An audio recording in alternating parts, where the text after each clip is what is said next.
आज के इस वीडियो में मैं B Ed second semester CSJM university से संबंधित पेडागॉजी सब्जेक्ट हिंदी शिक्षण की क्वेश्चन बुकलेट आपके साथ साझा कर रही हूँ। ये ए सीरीज की बुकलेट है और इसमें जो भी क्वेश्चन दिए गए हैं आपको BCD में भी मिलेंगे, बस उनके क्रम भिन्न हो सकते हैं। इन क्वेश्चन की मदद से आप अपनी बीएड सेकेंड सेमेस्टर की परीक्षा की तैयारी बहुत अच्छे तरीके से कर सकते हैं, क्योंकि कई क्वेश्चन इनमें से दोबारा रिपीट होते हैं जिनकी संख्या 50% भी हो सकती है। तो आइए देखते हैं कि कौन कौन से क्वेश्चन हैं। भाषा ध्वनियों द्वारा मानव के विचारों की अभिव्यक्ति है। यह कथन किसने दिया था? तो ये स्वीट महोदय का कथन है, ए ऑप्शन है। भाषा की दृष्टि से संक्रांति काल कहा गया है। इसका सी ऑप्शन सही है, आधुनिक काल, क्योंकि मध्यकाल और आधुनिक काल में जो है संक्रांति के बीच में संक्रांति काल आया था। भाषा संसार का नादमय चित्र है, ध्वनिमय स्वरूप है। यह विश्व के हृदय तंत्र की झंकार है जिसके स्वर में अभिव्यक्ति होती है। तो ये डी सुमित्रानंदन पंत ऑप्शन सही है।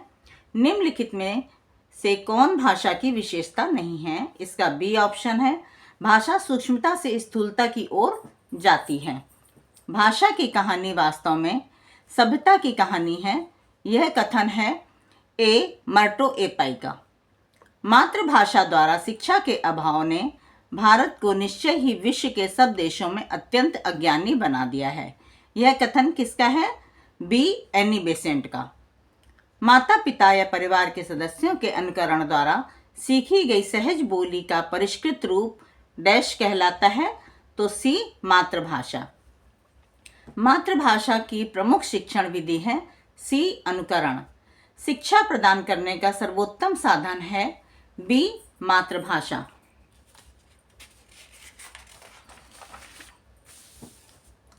मातृभाषा मनुष्य के हृदय की धड़कन की भाषा है।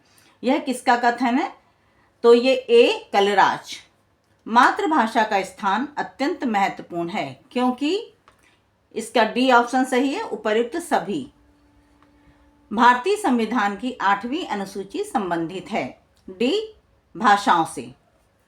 मातृभाषा की शिक्षा महत्वपूर्ण है, क्योंकि मातृभाषा शिक्षण पर हमारे विद्यार्थियों का बौद्धिक विकास निर्भर है। यह कथन किसका है? तो बी रायबर्न का। प्रादेशिक भाषा शब्द का प्रयोग भारत के संविधान में भाग 17 के किस अनुच्छेद में किया गया है? तो डी उपर्युक्त सभी। पुस्तक उठा दो में है ए निश्चयवाचक विश्लेषण। मातृभाषा का सिद्धांत है डी उपर्युक्त सभी। पाठ को रुचिकर बनाने के लिए हिंदी अध्यापक को किस बात का ध्यान रखना चाहिए? इसका भी ऑप्शन डी है, उपर्युक्त सभी। भाषा एक कौशल है और इसका विकास अभ्यास पर ही निर्भर है। यह किसका कथन है? तो बी थॉर्नडाइक का। भाषा शिक्षण का अंग है। तो इसका सी ऑप्शन है, दोनों, ग्रहण और अभिव्यक्ति, यानी कि ए और बी। भाषा को पहले बोलचाल के माध्यम से पढ़ाना चाहिए। बी ऑप्शन सही है, जॉन रॉक। CBCS का पूर्ण रूप क्या है? तो इसका बी ऑप्शन सही है, चॉइस बेस्ड क्रेडिट सिस्टम। प्राचीन कालीन शिक्षा व्यवस्था में सर्वाधिक महत्व किसे दिया जाता था? तो बी शिक्षक को। मातृभाषा शिक्षण की विधि है डी उपर्युक्त सभी। व्याकरण शिक्षण की उपयुक्त विधि है तो सी आगमन व निगमन विधि। खेल विधि को निश्चित रूप किसने प्रदान किया है? तो इसका सी ऑप्शन सही है, फ्रोबेल, और इसको प्रचलित किया था कुक ने। निम्नलिखित में से कौन सा भाषा शिक्षण का सिद्धांत नहीं है? तो बी कृत्रिमता का सिद्धांत। निम्नलिखित में से कौन शिक्षण सूत्र में नहीं आएगा? तो बी अमूर्त से मूर्त की ओर। प्राथमिक स्तर पर कौन सी गतिविधि बच्चों की मौखिक अभिव्यक्ति के विकास के रूप में कम प्रभावी है? तो बी कहानी को शब्दशः दोहराना। बच्चों में डैश और डैश के माध्यम से लेखन कौशल का विकास किया जा सकता है। तो इसका ए ऑप्शन सही है, रेखांकन एवं चित्रांकन। स्किनर ने भाषा सीखने की प्रक्रिया में डैश पर सर्वाधिक बल दिया है, तो इसका ए ऑप्शन सही है, अंतःक्रिया। प्राथमिक स्तर पर भाषाई क्षमताओं का विकास डैश है और साहित्य डैश है, तो इसका डी ऑप्शन सही है, साध्य साधन। प्राथमिक स्तर पर कौन सा भाषा शिक्षण का उद्देश्य नहीं है, तो ये डी ऑप्शन का सही है, भाषा संबंधी व्याकरण को पूर्णतः कंठस्थ करना। कक्षा में भाषा की डैश के प्रति डैश बनकर उसका उपयोग भाषा शिक्षण में करना चाहिए, तो इसका बी ऑप्शन सही है, विविधता पहला और संवेदनशील। प्राथमिक स्तर पर पढ़ना सीखने में सबसे कम महत्वपूर्ण क्या है, तो ए अनुमान लगाना है। अक्षरों की पहचान CSM यूनिवर्सिटी के द्वारा घोषित किया गया था, ये नहीं है सही ऑप्शन, क्योंकि अक्षरों की पहचान सर्वाधिक महत्वपूर्ण है प्राथमिक स्तर पर, क्योंकि जब तक बच्चा अक्षरों को नहीं पहचानेगा तो वो शब्दों को कैसे पढ़ेगा। यानी कि प्राथमिक स्तर पर अनुमान लगाना ही सबसे कम महत्वपूर्ण है। लिखना और पढ़ना सीखने के संदर्भ में कौन सा कथन सबसे उपयुक्त है, तो इसका है डी ऑप्शन, लिखना और पढ़ना सीखना समान रूप से अंतः संबंधित है। जब भी आप ऑब्जेक्टिव पेपर सॉल्व करें तो ये बात जरूर ध्यान से पढ़ें कि क्वेश्चन में पूछा क्या गया है, क्योंकि क्वेश्चन को कई बार ना समझ पाना ही आपके आंसर को गलत करता है। तो प्राथमिक स्तर पर भाषा सीखने में भाषा संबंधी कौन सा संसाधन सर्वाधिक महत्वपूर्ण है, इसका बी ऑप्शन सही है, बाल साहित्य। कोई एक भाषा डैश लिपियों में लिखी जा सकती है, हाँ उसमें थोड़ा फेरबदल हो सकता है, तो बी ऑप्शन इसका सही है, सभी भाषाएं। कोई एक भाषा सभी लिपियों में या लिपि में लिखी जा सकती है। तो उच्च प्राथमिक स्तर पर हिंदी भाषा शिक्षण का सर्वाधिक संबंध है पढ़ी सामग्री के बारे में आलोचनात्मक चिंतन से। भाषा सीखने सिखाने में आप किसे सबसे अधिक महत्वपूर्ण मानते हैं, तो ए ऑप्शन इसका सही है, सामाजिक अंतःक्रिया को। हिंदी में कक्षा शिक्षण का मुख्य उद्देश्य क्या है, ए ऑप्शन सही है, शिक्षार्थियों का संपूर्ण विकास। विद्यार्थी भाषण किसे कहा जाता है, ए विद्यार्थी के द्वारा विषय को स्पष्टता से बोलना। कक्षा शिक्षण में सामूहिक शिक्षण का उद्देश्य क्या है, तो बी ऑप्शन है इसका, समूह में सहयोग और समर्थन को बढ़ावा देना। भाषा शिक्षण के लिए सबसे अधिक महत्वपूर्ण है, तो बी ऑप्शन संवाद। भाषा शिक्षण में सामान्य उद्देश्य क्या होता है, ए भाषा का अच्छा परिचय। प्राथमिक स्तर पर हिंदी भाषा शिक्षण का मुख्य उद्देश्य क्या है, इसका सी ऑप्शन सही है, भाषा के समर्थन में सक्षमता विकसित करना। माध्यमिक स्तर पर हिंदी भाषा शिक्षण का उद्देश्य क्या है, ए ऑप्शन, भाषा के साहित्यिक महत्व को समझाना। हिंदी भाषा की प्राथमिक शिक्षा के दौरान किस बात का ध्यान रखना चाहिए, तो डी उपर्युक्त सभी। माध्यमिक स्तर पर हिंदी भाषा के शिक्षण कार्य में क्या महत्वपूर्ण है, सी ऑप्शन, विद्यार्थियों की भाषा संवेदनशीलता को बढ़ाना।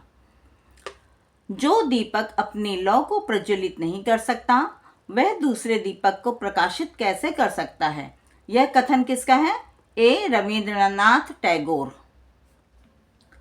निम्नलिखित में से कौन सा गुण हिंदी शिक्षक के परिप्रेक्ष्य में सही नहीं है, तो सी कोमल स्वर। किस प्रकार की संवेदनशीलता और सहयोग एक अच्छे हिंदी शिक्षक की पहचान होती है, तो बी सहानुभूति। उत्कृष्ट हिंदी शिक्षक की प्रमुख विशेषता क्या होती है, तो डी प्रेरणादायी। किस प्रकार का संबंध छात्र और शिक्षक के बीच एक अच्छे शिक्षण पर अधिक प्रभावशाली होता है, तो डी ऑप्शन इसका सही है, संवादात्मक। एक अच्छे हिंदी शिक्षक की पहचान किस गुण से होती है, तो डी उपर्युक्त सभी। एक पाठ को प्रभावी बनाने के लिए कौन सी शिक्षण युक्ति उपयोगी होती है, इसका भी डी ऑप्शन है, उपर्युक्त सभी। शिक्षक किस योजना को अपना कर विद्यार्थियों को समझाने में मदद कर सकते हैं, तो ए ऑप्शन सही है, पाठ योजना। हिंदी शिक्षण के लिए सबसे महत्वपूर्ण तत्व कौन है? डी, स्पष्ट उद्देश्य। एक अच्छे हिंदी शिक्षक को किस प्रकार की प्रेरणा चाहिए जो छात्रों की अभिरुचि को बढ़ाने में सहायक होती है? ए, निरंतर। हिंदी शिक्षण में उच्चतम स्तर क्या है? बी, समालोचना। किस शिक्षण युक्त में विद्यार्थियों के संवाद को बढ़ावा दिया जाता है? ए, गतिशील शिक्षण। किस उपकरण का प्रयोग शिक्षण को रोचक और समझने योग्य बनाने के लिए किया जाता है? सी, टेक्नोलॉजी। किस योजना का प्रयोग पाठ के विकास में किया जाता है? ए, पाठ योजना। शिक्षा की किस विधि में प्रयोग करने के लिए शिक्षकों को उदाहरण देने की आवश्यकता होती है? सी, नवाचारी शिक्षण। एक सफल हिंदी शिक्षक किस गुण को ध्यान में रखता है? सी, विद्यार्थियों की समझ। शिक्षक किस उपकरण का प्रयोग करते हैं ताकि वे विद्यार्थियों को समझा सकें? डी, उपर्युक्त सभी। गद्य शिक्षण का मुख्य उद्देश्य क्या है? ए, भाषा कौशल विकसित करना। प्राथमिक स्तर पर गद्य शिक्षण की कौन सी विधि प्रयुक्त करते हैं? ए, अर्थबोध शिक्षण विधि। कविता मूल में जीवन की आलोचना है, यह किसका कथन है? ए, भारतेंदु। गद्य शिक्षण में विद्यार्थियों के कौशल कैसे विकसित किए जाते हैं? डी, उपर्युक्त सभी। गद्य शिक्षण में सामग्री का चयन क्यों महत्वपूर्ण है? डी, उपर्युक्त सभी। गद्य शिक्षण में उपयुक्त पाठ में किस तरह की गद्य शामिल की जाती हैं? तो ए, साधारण और सार्थक। संगीतमय विचार को ही पद्य कहते हैं, यह किसका कथन है? तो ये डी, कार्लाइल। पद्य शिक्षण का मुख्य उद्देश्य क्या है? कविता के रस और भाव को महसूस करना। पद्य शिक्षण में शिक्षक किस तकनीक का प्रयोग करते हैं ताकि विद्यार्थियों का ध्यान रखा जा सके? बी, कविता के उच्चारण।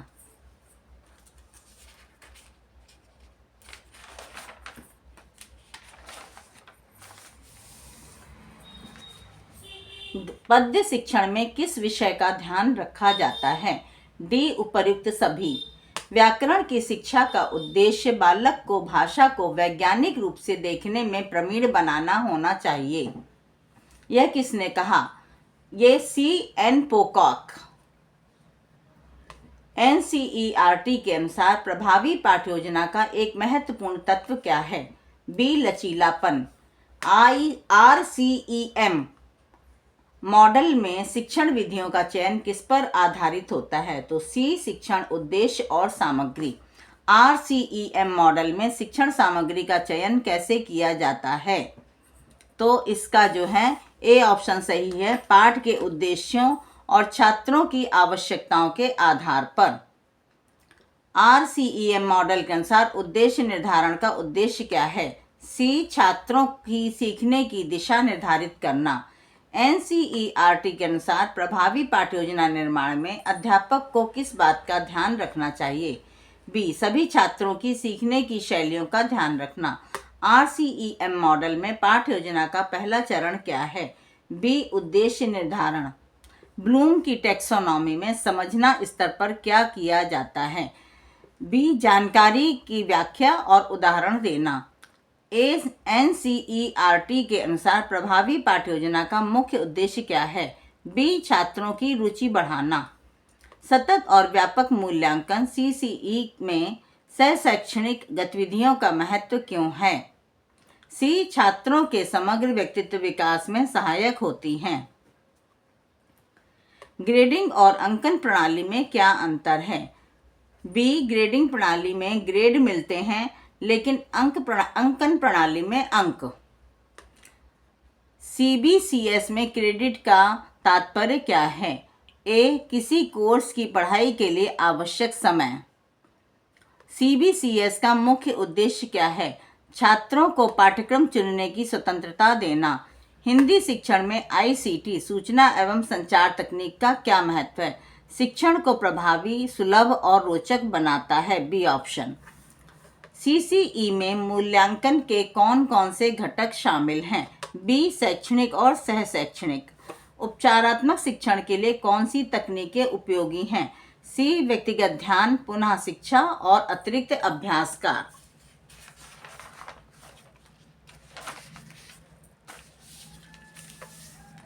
उपचारात्मक शिक्षण का मुख्य उद्देश्य क्या है? बी, छात्रों की शैक्षणिक कमजोरियों को पहचानकर उन्हें दूर करना। ई लर्निंग हिंदी शिक्षण में किस प्रकार सहायक है? शिक्षण को रोचक और प्रभावी बनाता है। बी ऑप्शन है। ब्लेंडेड लर्निंग का तात्पर्य क्या है? कक्षा और ऑनलाइन शिक्षण का संयोजन।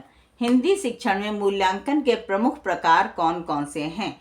सी, प्रारंभिक मूल्यांकन, निरंतर मूल्यांकन, अंतिम मूल्यांकन। निरंतर और व्यापक मूल्यांकन CCE का मुख्य उद्देश्य क्या है? छात्रों के समग्र विकास को सुनिश्चित करना। बी, ग्रेडिंग प्रणाली में कितनी ग्रेड श्रेणियां होती हैं? तो सी, 5। हर्बर्ट की 5 चरण विधि का पहला चरण क्या है? डी, तैयारी। हर्बर्ट के शिक्षण मॉडल का अंतिम चरण क्या है? बी, सामान्यीकरण। ब्लूम टैक्सोनॉमी में अनुप्रयोग स्तर पर ध्यान केंद्रित किया जाता है। बी, सीखी गई जानकारी को नए संदर्भ में प्रयोग करने पर। तो बच्चों, ये है जो है भाषा शिक्षण का ऑब्जेक्टिव पेपर। आप इसको ध्यान से पढ़ें और इसके ऑप्शन को समझकर याद कर लें। और इसके बाद जो नेक्स्ट क्वेश्चन पेपर है वो मैं शेयर करूंगी जल्दी ही, और इसके आधार पर आप अपनी तैयारी अच्छे से कर सकते हैं। लेकिन आगे पेपर देखने के लिए आप मेरे चैनल को सब्सक्राइब जरूर कर दें तथा लाइक भी कर दें। और यदि कोई चीज़ क्लियर ना हो रही है तो वो भी आप कमेंट बॉक्स में कमेंट करके मुझसे पूछ सकते हैं।